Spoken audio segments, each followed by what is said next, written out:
ازيكم عاملين ايه؟ يا رب تكونوا بخير. انا عمرو رضا من اي ار ستوديو. اهلا بيكم في فيديو جديد. فيديو النهارده بنشرح الماتش موفينج، يعني ازاي تحط تصميمك اللي عملته 3 دي من الماكس جوه الفيديو.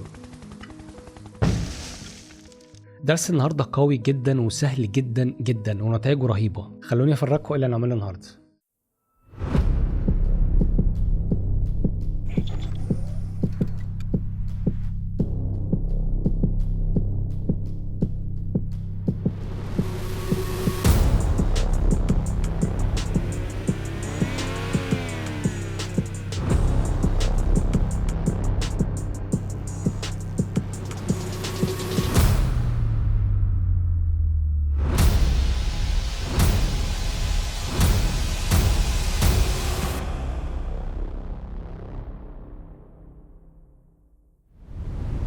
درس النهارده هي اسهل طريقه لعمل الماتش موفينج وباحترافيه عاليه. انا هتكلم من المنظور المعماري بتاعنا لان الماتش موفينج ليه استخدامات كتير قوي في السينما.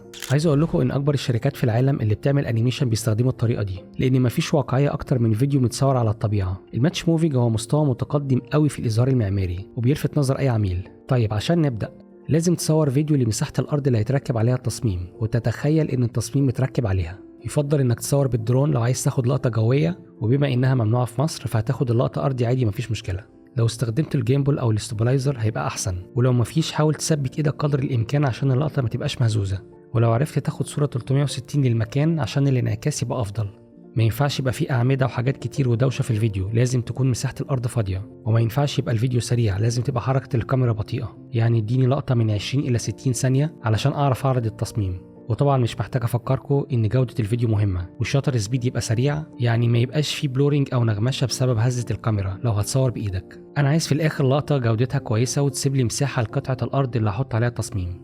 احنا هنشتغل على برنامجين، الافتر افكت و3 دي ماكس. في برامج تانية بتعمل التراكنج بدقه اعلى زي بوجو، بي اف تراك، سينس ايز ونيوك. انا شايف اني مش محتاج ادرس برنامج مخصوص عشان بس الكاميرا تراكنج. انا بالنسبه لي افضل اختيار هو الافتر افكت لانه سهل وسريع. بعمل عليه كلر كوركشن بطريقه ادفانسد، وبعمل عليه افكتات كتيره جدا. بعمل 2 دي تراكنج، 3 دي تراكنج، ولما تتعلم التراكنج هتعمل حاجات تانية جامده على فكره، تضيف معلومات في الفيديو بتاعك وكمان تضيف دايمنشن بالشكل ده. باختصار الافتر افكت هينقلك لمستوى متقدم في الفيديوهات، وهيكون افضل اختيار بالنسبه لك في الحاله دي. من غير كلام كتير يلا بينا على الدرس. دي واجهه برنامج الافتر افكت، وده الفيديو بتاعنا هندخله في الورك سبيس هنا او هنا عشان يعمل لنا نيو كومبوزيشن. الفيديو ده انا مصوره بالموبايل، وكنت حاطط الموبايل على جيمبل مناع اهتزاز. لو خدت بالك هتلاقي الفيديو ثابت، ولو كنت صورته من غيره عادي برضه مفيش مشكله. طيب زي ما انتم شايفين انا اتحركت من مكان لمكان. حركه الكاميرا دي انا عايز ادخلها في الماكس عشان اقدر احط التصميم بتاعي في المكان ده. فهروح من تراكر وادوس على تراك كاميرا، او من افكت اند بريسيتس واكتب 3 دي كاميرا تراكر واحطها في الفيديو. في طريقه ثالثه انا بحب استخدمها، في بلجن اسمه FX كونسول. بكون مختار اللاير اللي هحط عليها الافكت وادوس كنترول سبيس واكتب اسم الافكت 3 دي كاميرا تراكر. هي طريقه اسرع، ما علينا. هنا هو بيعمل انالايزنج. فوق على الشمال بروح عند التابه التانية اللي اسمها افكت كنترول، هتلاقيه بيعمل تراكنج على كل فريم وقرب يخلص كام في المية. بصوا هنا عارف ان دي ارض وان دي حيطه وان هناك المسافه بعيده. بمجرد اني اتحركت من مكان لمكان هو كده اخد العمق، وكمان عارف حركه الكاميرا وبقى عنده معلومات دقيقه عن الفيديو. باجي هنا بدوس ليفت كليك، رايت كليك وادوس على كرييت نول اند كاميرا. هو كده عمل لي كاميرا بنفس حركه الكاميرا اللي صورت بيها الفيديو ده. لو جيت عند التوب فيو هتلاقي الكاميرا بتتحرك بالشكل ده، وده النول اللي عملناه. النول اوبجكت ده مجرد ريفرنس بيساعدني في الافتر افكت والماكس مش اكتر. نرجع للاكتيف كاميرا، فيت، ارجع تاني للفيديو وادوس على 3 دي كاميرا تراكر. هعمل نول اوبجكت تاني هنا وواحد تالت هنا.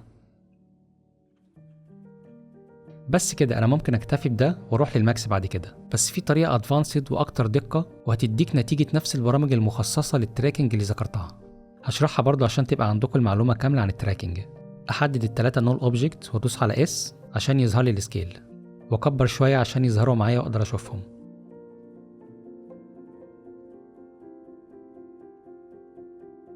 بدوس رايت كليك نيو واعمل نول اوبجكت جديد، واحوله الى 3D.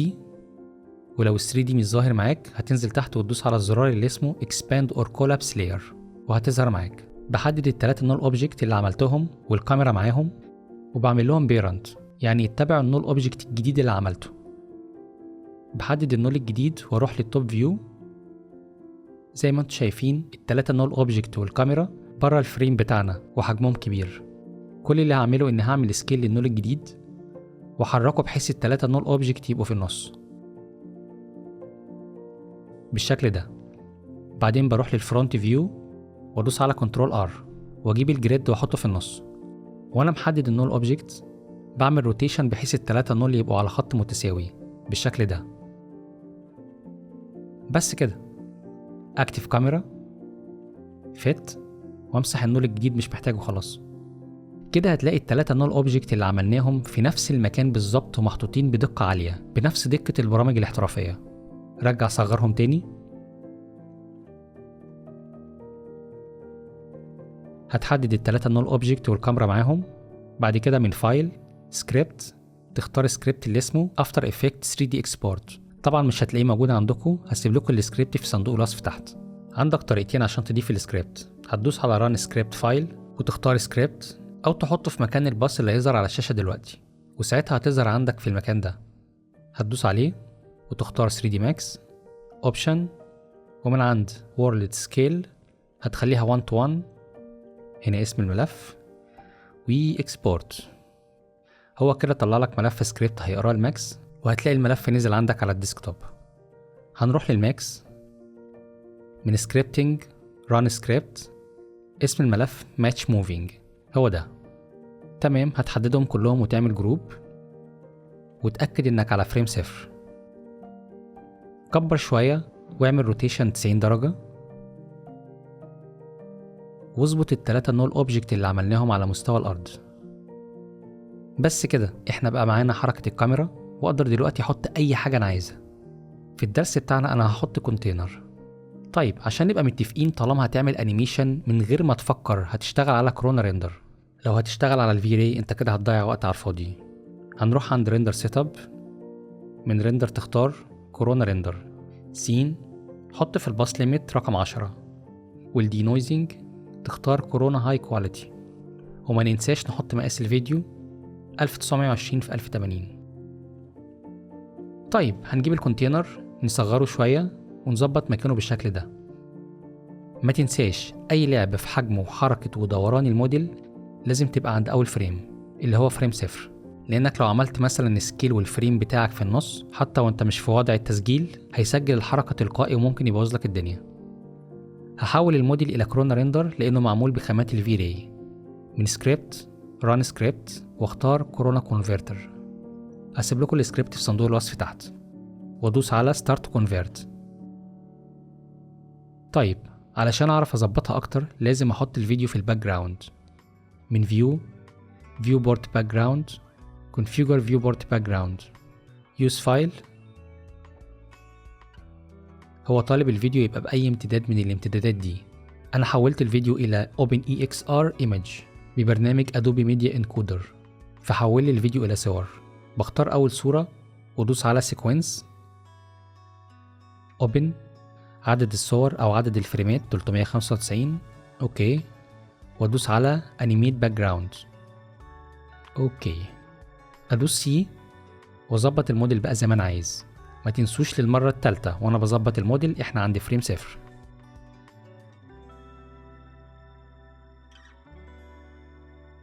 طيب عشان الفيديو يظهر معايا في الريندر بدوس 8 بيت ماب واختار أول صورة من الفيديو وأتأكد إن السيكونس متفعلة. أوكي. بدخل الفيديو على الماتيريال انستنس واختار سكرين عشان تظهر بالشكل ده واعمل ريندر. طيب كده ناقص حاجتين مهمين، الإنارة والظلال. هنجيب بلان ونعمل أرضية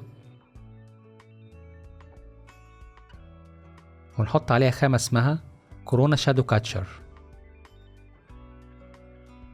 ندوس 8 ونحط الفيديو في الباك بليت انستنس واهم حاجه تختار فور كومبوزيتنج عشان ياخد الظلال فقط بدون ما ياخد الارضيه كلها. لما نيجي نطلع الفيديو بامتداد PNG هنحط الخامه في الارضيه من ديسبلاي اس بوكس عشان الارضيه ما تضايقنيش وانا شغال. ناقص الاناره. شوفوا مصادر الاناره اللي في الفيديو، عندك في مصدر فوق هنا ومصدر عند المدخل الرئيسي.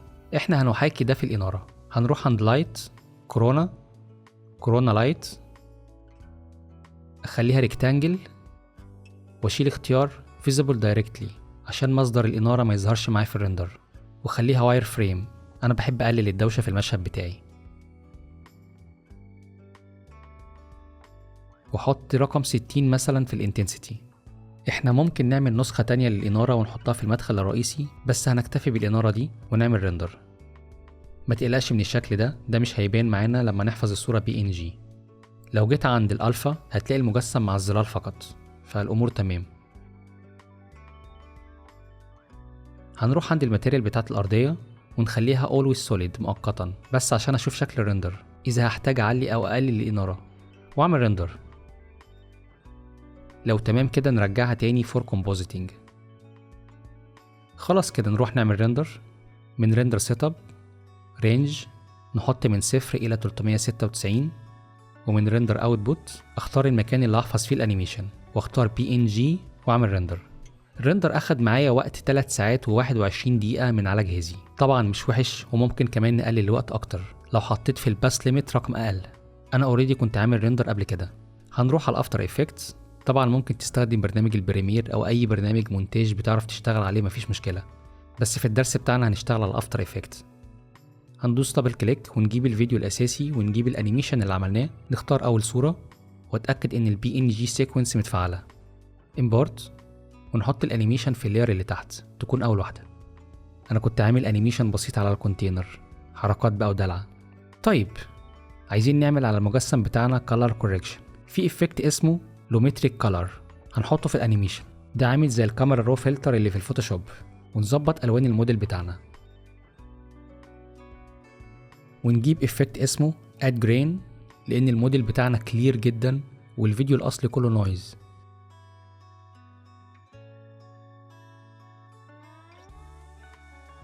هنقلل شوية الانتنسيتي 0.2 مثلا، ونعلي السوفتنس 1.20. اوكي. ومن color افعل مونوكروماتيك عشان مش عايز الالوان في النويز. بس كده. بس انا عايز ازود من عندي color correction. انت بتعمل تصحيح الوان على حسب الفيديو اللي انت مصوره. طبعا هعمل رايت كليك نيو ادجستمنت لاير، دي طبقه شفافه اعمل عليها color correction مش اكتر. هنروح من افكت ماجيك بوليت لوك. ده بلجن انا مسطبه عندي بستخدمه لما بعمل color correction على اي فيديو. ادوس على edit واختار ده مثلا، واخلي الاوباسيتي بتاعه 20%. حلو كده. بس كده نعمل بقى ريندر من فايل اكسبورت ادوبي ميديا انكودر، وسطبوا البرنامج ده عندكم بنفس اصدار الافتر افكتس لانه سينكرونايز مع الافتر افكت والبريمير، وكمان موفر لك كل الامتدادات اللي هتحتاجها. بتدوس هنا وماتش سورس هايت بيت ريت، حدد لوكيشن الفيديو، وتنزل تحت شوية عند التارجت بيت ريت زودها خليها 20. use maximum render quality. اوكي ريندر، ودي النتيجة النهائية.